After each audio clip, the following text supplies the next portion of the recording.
할렐루야, 아멘.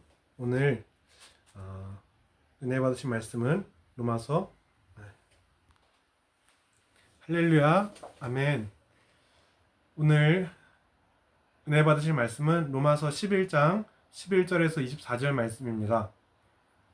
유대인들을 질투나게 하여 이루어지는 구원의 유익이라는 제목입니다. 오늘 본문을 보면 시기나게 하다라는 말이 두 번이나 나옵니다. 11절과 14절에 두 번에 걸쳐 나오는데요. 시기나게 하다, 부러움을 갖게 하다, 선망을 갖게 하다, 경쟁심, 질투를 일으키다, 이런 뉘앙스의 말인데, 예수님을 믿고 이방인인 우리가 은혜와 평강 가운데, 기쁨 가운데 살아가는 것을 보여주는 것이 유대인들에게는 부러움이요 질투의 모습이 될 것이라 얘기를 합니다. 하나님의 구원 계획 가운데 먼저 택함받은 유대인들이 잠시 그들이 영적인 눈이 가려워졌던 것은 그들이 계속적으로 버림받은 것이 아니라 이방인들을 통해서 그들로 하여금 시기나게 해서 구원을 얻게 하게 될 것이다. 이것이 하나님의 구원 계획입니다. 25절에 바울은 이것을 가리켜 신비한 비밀이다 라고 표현합니다. 이방 사람의 수가 차기까지 이스라엘 사람들 가운데 일부가 완고해진 대로 있으리라 라고 이야기합니다. 12절에 이스라엘의 넘어짐이 세상의 풍성함이 되었다고 합니다. 이방인에게 최초로 복음을 전해준 사람이 유대인입니다. 성경의 저자들 예수님, 바울, 베드로, 스데반, 빌립 12제자 모두 유대인입니다. 사도 바울이 안디옥에서 복음을 전합니다. 그때 유대인들이 거절합니다. 그래서 사도행전 13장 46절에 바울과 바나바가 담대히 말하여 이르되 하나님의 말씀을 마땅히 먼저 너에게 전할 것이로되 너희가 그것을 버리고 영생을 얻기에 합당하지 않은 자로 자처하기에 우리가 이방인에게로 향하노라. 이런 이유로 그들이 거절해서 그 복음이 이방인에게로 전해져서 지금 세상의 수많은 사람들이 예수님을 믿고 풍성함을 누리게 되었습니다. 그런데 유대인의 거절이 우리에게 이렇게 풍성함이 되었는데, 만일 그들에게 먼저 오셨던 예수님을 받아들이게 된다면 그 풍성함은 얼마나 더 클 것인가. 그것이 이 세상에 미칠 유익이 어떠하겠는가라고 얘기합니다. 여기서 충만함이라는 표현을 썼는데 이것은 이스라엘 백성의 양적인 또 영적인 그 충만함을 의미합니다. 15절에 바울은 유대인이 예수를 받아들이는 것을 죽은 자 가운데 다시 사는 부활의 기쁨이다 라고 얘기합니다. 그리고 두 가지 비유를 통해서 하나님 앞에서 이스라엘이 갖는 독보적인 위치에 대해서 이야기를 합니다. 첫째로 이스라엘을 하나님께 드리는 떡으로 비유합니다. 민수기에 보면 이스라엘 사람들은 제일 먼저 익은 곡식을 하나님께 드렸습니다. 처음 익은 곡식으로 제사를 드리고 나면 그 다음에 음식 만들 때마다 그 곡식을 하나님께 드릴 필요가 없습니다. 첫 번째 떡이 거룩해지면 다음번에 떡도 거룩해집니다. 그래서 처음 익은 곡식으로 만들어진 게 이스라엘이라는 떡이에요. 그래서 하나님께 드려진 떡으로 비유를 했는데 그들이 이미 거룩해졌으니 그들을 통해 예수 믿고 믿은 우리 모두가 거룩해진다는 것입니다. 둘째로 올리브 나무 비유입니다. 팔레스타인 전역에서 이 감람나무가 자라는데 이것은 이스라엘에 대한 상징인데요.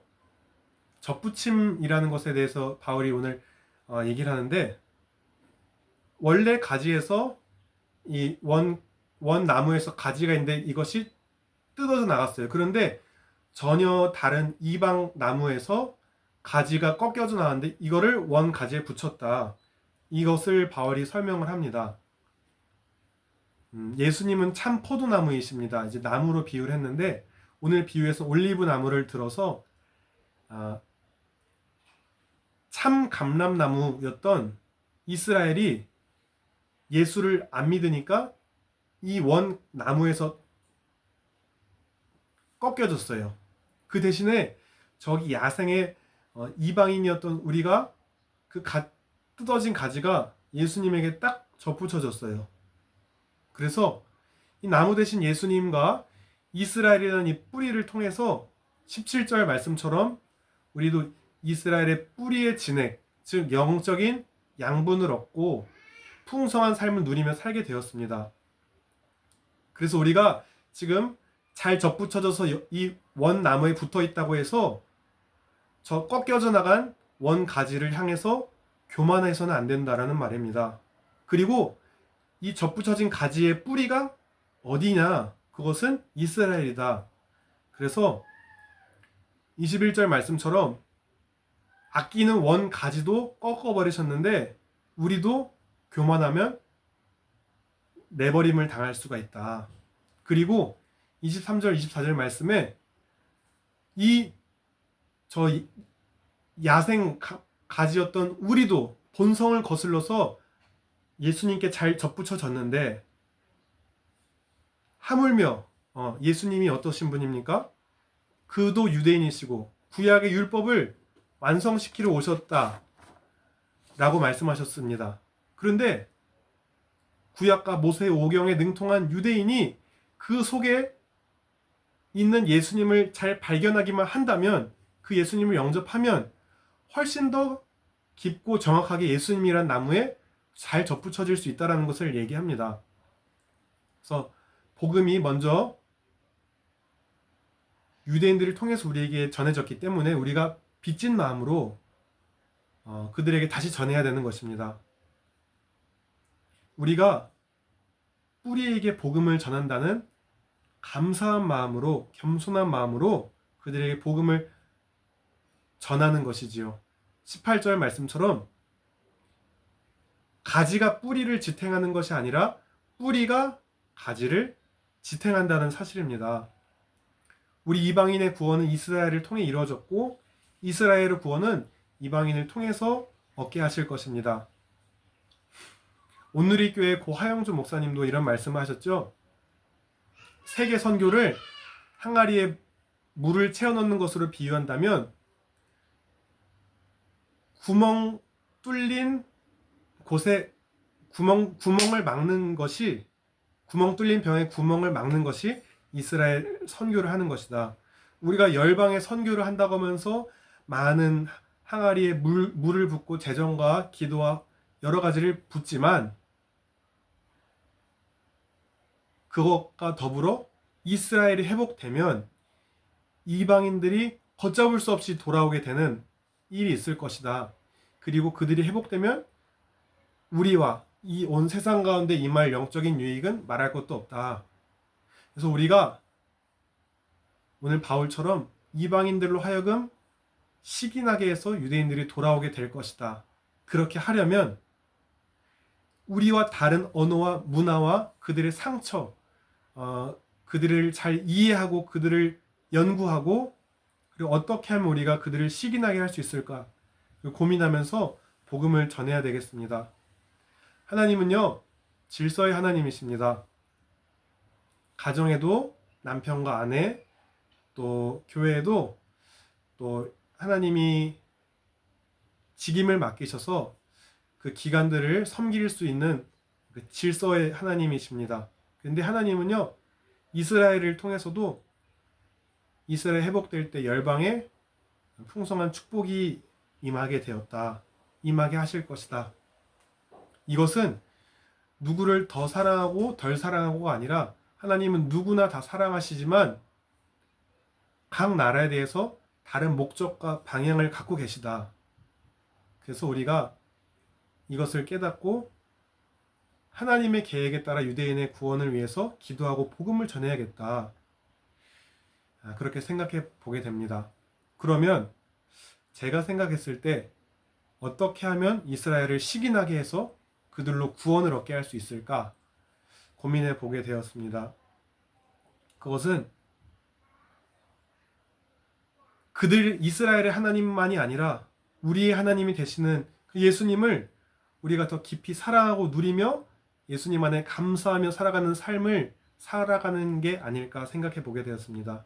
또한 먼저 그들에게 주셨던 말씀을 더 깊이 사랑하고 그 말씀이 내 삶 속에 실현되도록 주님께 나아가는 것, 예수님을 진심으로 사랑하며 예수님을 닮아가며 변화되어져 가는 삶, 그리고 주님과 친밀하게 교제하며 사랑의 열매를 맺고 성령의 열매를 맺으며 살아가는 삶, 또 이방인이 우리에게도 우리의 기도를 통해서 우리의 영육에 풍성한 응답을 하시고 신실하게 돌보고 계시다는 것을 그들에게 보여주는 것, 이것이 그들로 하여금 시기나게 하는 게 아닐까, 부러워하게 하는 게 아닐까. 또한 예수님이 머리가 되어서 하나님 말씀대로 세워져가는 주님의 몸된 교회 지체들이 서로를 사랑하고 말씀대로 아껴주고 살아가는 이 모습들을 보여주는 것, 저는 이러한 것들이 유대인들로 하여금 시기나게 하는 방법이 아닐까 생각합니다. 뭐 흔히들 말하는 세상의 축복과 물질을 번영해서 하는 것은 사실은 이스라엘이 더 영향력이 많아서 그것들로 경쟁해서 부러워하게 한다는 것보다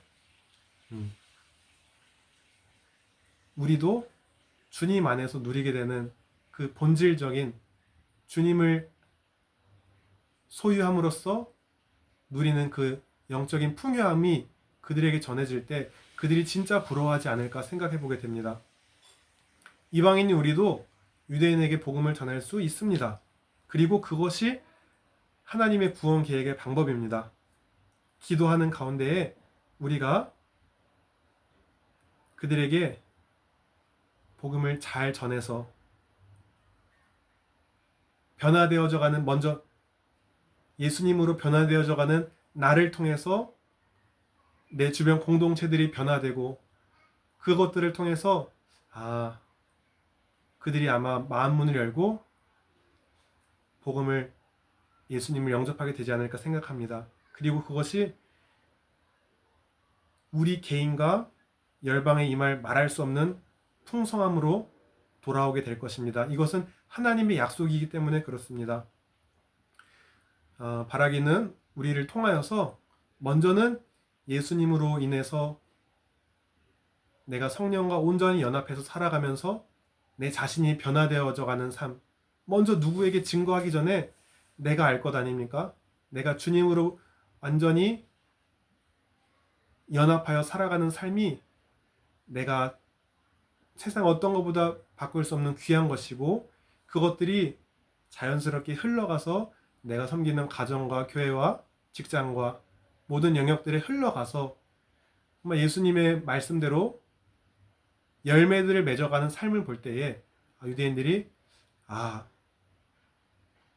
부럽다, 식이 난다, 그렇게 그들이 돌아오게 될 것입니다. 그리고 그들이 돌아오게 될 때 우리에게도 이 세상 가운데도 말로 할 수 없는 풍성함이 임하게 될 줄 믿습니다. 그러한 축복을 모두 누리시는 모든 성도님들 다 되시기를 예수님의 이름으로 축복하며 기도합니다. 기도하시겠습니다. 하나님 아버지, 감사합니다. 오늘도 귀한 말씀을 통해서 깨달을 바를 알려주시니 감사합니다. 약한 자를 들어 사용하시는 주님, 하나님, 복음의 빚진 자가 되어서 하나님이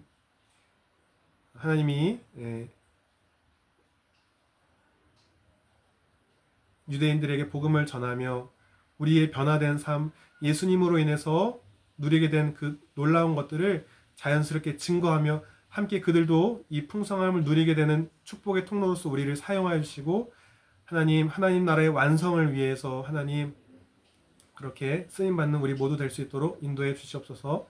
감사드리며 예수님의 이름으로 기도드렸습니다. 아멘.